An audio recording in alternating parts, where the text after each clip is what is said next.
El presente video corresponde a la tarea número 5 del equipo número 5 de la materia Enfoques Psicopedagógicos en Educación, del doctorado en Planeación y Liderazgo Educativo de la Universidad Americana del Noreste, impartido por el doctor Rubén Barragán Páramo.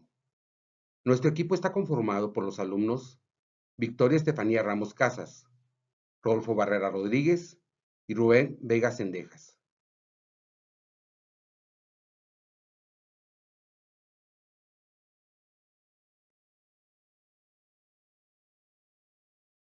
En este video buscaremos explicar cuáles son los principales factores que influyen en el proceso de enseñanza y aprendizaje.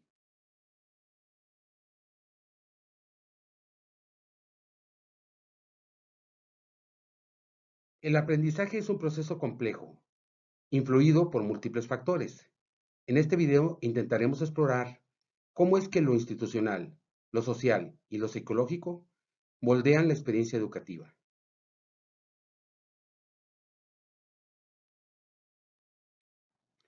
El proceso de enseñanza-aprendizaje constituye un fenómeno complejo que no puede comprenderse de manera aislada. Desde los enfoques psicopedagógicos contemporáneos, el aprendizaje se configura a partir de la interacción entre factores institucionales, sociales y psicológicos. Analizar y entender y llevar a la práctica nuestras conclusiones derivadas de la interacción de esos factores resulta fundamental para fortalecer la calidad educativa.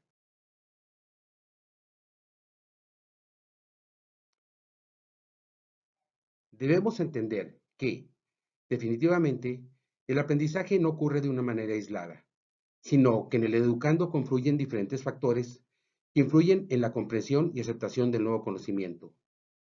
Los contextos escolar, social y personal forman un marco conceptual, en donde el educando situará el conocimiento adquirido, procesándolo y comprendiéndolo en base a su realidad.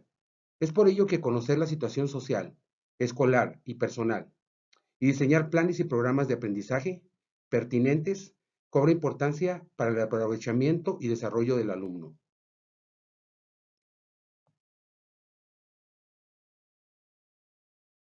Los factores institucionales se refieren a las condiciones estructurales y organizativas de las instituciones educativas. De acuerdo con el Instituto para la Investigación Educativa y de Desarrollo Pedagógico 2016, la escuela debe entenderse como un ecosistema, en donde convergen el currículo, la gestión escolar, los procesos de evaluación y las prácticas pedagógicas que median el aprendizaje.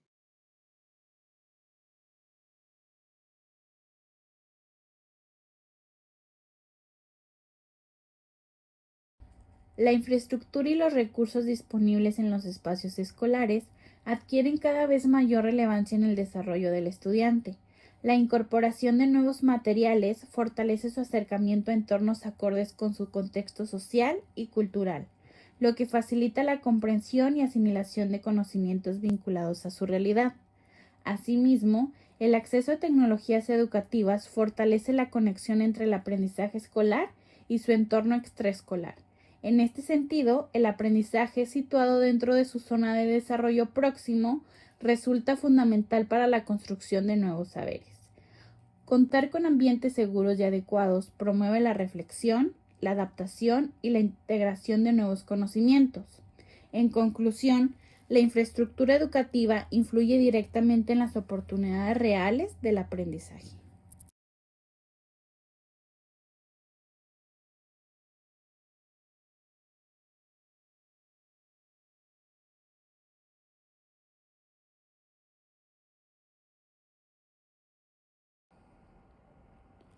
Las políticas educativas y los modelos pedagógicos influyen directamente en el tipo de aprendizaje que se promueve.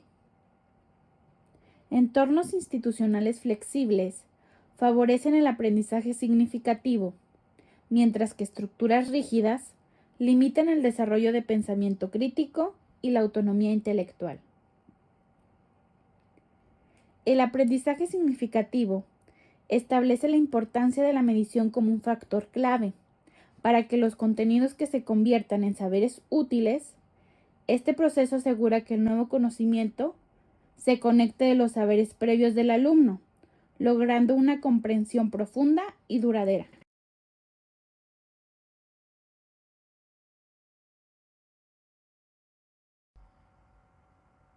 El docente se transforma en el mediador clave del conocimiento.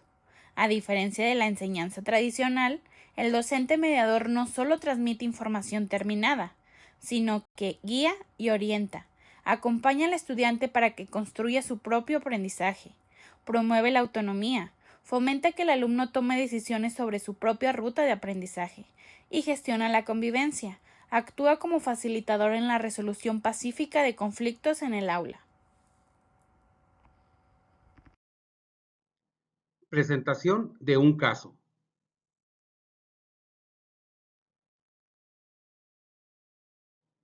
El presente caso se narra en concordancia con los sucesos ocurridos durante la impartición de la materia Ambiente de Negocios Internacionales, de la especialidad de Comercio Internacional de la Universidad Autónoma del Noreste en el año 2022.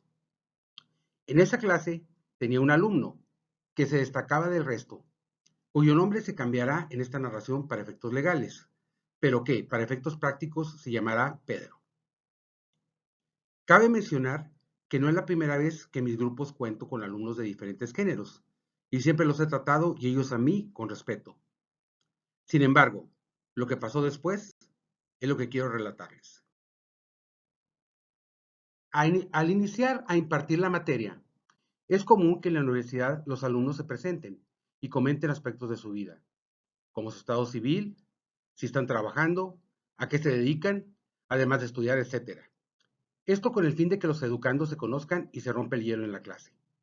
Yo normalmente utilizo para ello la lista de estudiantes inscritos en la materia, pero me llamó la atención que al mencionar el nombre de Pedro, se presentó alguien que parecía del sexo femenino, por el atuendo que portaba. En las siguientes clases me di cuenta que en ocasiones, cuando pasaba lista de asistencia y mencionaba su nombre, Pedro no contestaba, con el usual presente, y esto sucedía cuando se presentaba vestido de mujer.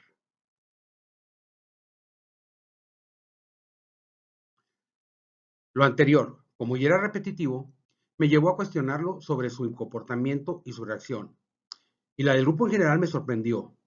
Para poner en contexto la situación, cabe mencionar que por esas fechas se había hecho viral un reel de un joven vestido con atuendo de mujer, que mencionaba, casi llorando, la discriminación que se tenía en su escuela porque no utilizaban el llamado lenguaje inclusivo.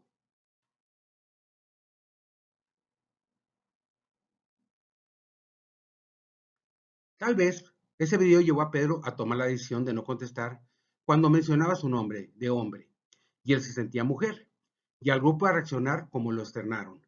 Ya que cuando lo cuestioné sobre su negación a confirmar su asistencia, me notificó que lo que pasaba es que cuando se sentía mujer, él no era Pedro, sino Karen. Al mencionarle yo que no era posible que tomara en cuenta su petición de llamarle Karen, la reacción de todo el grupo, conformado en su mayoría por mujeres, fue unánime de apoyo a Pedro, mencionando que en todos lados había discriminación y que no era posible que en la universidad no se tomara en cuenta el reclamo de Pedro. La protesta del grupo llegó hasta la subdirección respectiva, presentándose la subdirectora y cuestionándome los motivos a los que tenía para no ceder a la petición del alumno. A lo que contesté que yo no puedo adivinar cuándo se siente hombre o mujer. Y además el reglamento de la universidad me apoya, ya que en él se menciona que si un alumno presenta más de 4 inasistencias en el transcurso de la clase, automáticamente se va a recursar la materia. Aunado a que la universidad me había proporcionado un listado de asistencia de alumnos autorizados a cursar la materia, y el único nombre que aparecía era el de Pedro, y en ningún lugar de esa lista aparecía Karen, por lo que si el alumno continuaba sin contestar, yo lo tomaría como inasistencia, ya que la responsabilidad de responder era de él. Ahora que estoy aprendiendo los enfoques psicopedagógicos en la educación y la interacción del educando con su medio ambiente, lo que he leído me confirma que, en su momento, tomé la decisión correcta, porque uno de los aspectos clave de educar consiste en hacer responsable a cada uno de los involucrados en el proceso de enseñanza-aprendizaje de cada uno de los aspectos que le corresponden. Y era muy fácil que yo tomara la responsabilidad de Pedro y le pusiera asistencia. independientemente si contestaba o no, pero no sería lo mismo cuando fuera a trabajar. Pero hoy tengo las bases que me permiten afrontar ese tipo de problemas. Gracias.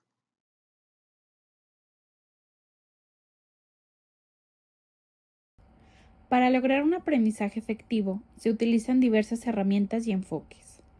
Andamiaje. Proporcionar apoyos temporales que se retiren conforme el alumno gana competencia. Diseño de experiencia. Planificar actividades situadas en el contexto real del estudiante para que el aprendizaje tenga sentido. Uso de recursos. Integrar tecnologías, libros y materiales que estimulen la curiosidad y la investigación. Y por último, acompañamiento emocional. Crear un ambiente de confianza, seguridad, donde el error se vea como una oportunidad de mejora.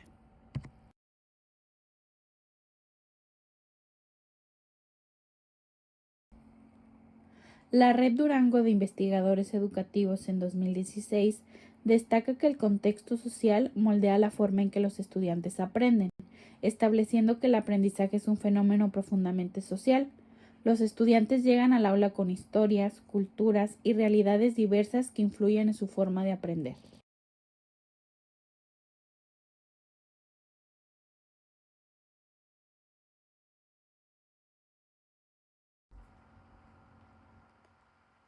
Desde una perspectiva sociocultural, el aprendizaje es un proceso socialmente mediano. La Red Durango de Investigadores Educativos señala que el contexto sociocultural, la familia, la comunidad y la interacción entre pares influyen directamente en la construcción del conocimiento.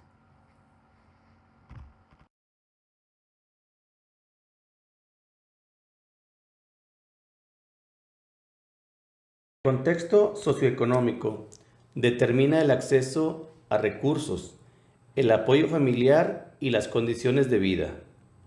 Estas variables pueden facilitar o limitar el desarrollo académico y emocional del estudiante.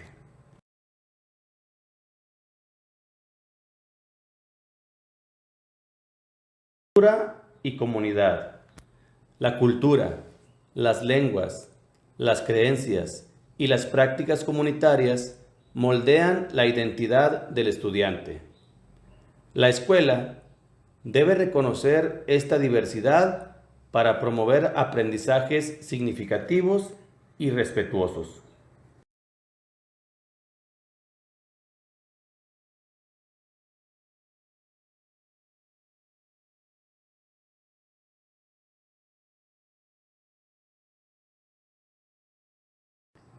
Relaciones interpersonales. Las relaciones con docentes, compañeros y familia influyen en la motivación y el sentido de pertenencia. Un ambiente de apoyo fortalece la confianza y favorece el aprendizaje colaborativo.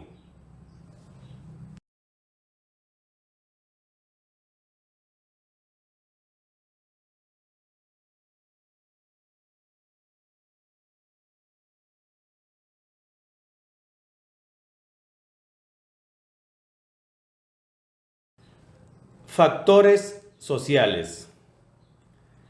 Estrategias. Estrategias como el aprendizaje colaborativo y el trabajo por proyectos permiten integrar saberes previos, fomentar la investigación y fortalecer el pensamiento crítico, favoreciendo la construcción colectiva del conocimiento.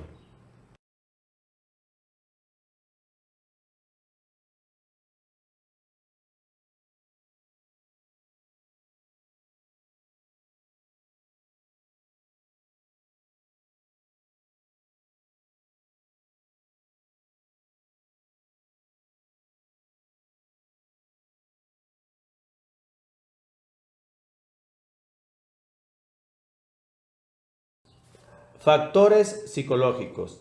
Los factores psicológicos se relacionan con los procesos internos que intervienen en el aprendizaje. Heredia Escorza y Sánchez Aradillas destacan la importancia de la motivación, la atención, la memoria y las emociones. Desde enfoques constructivistas, el estudiante es concebido como un sujeto activo que construye el conocimiento a partir de sus experiencias previas.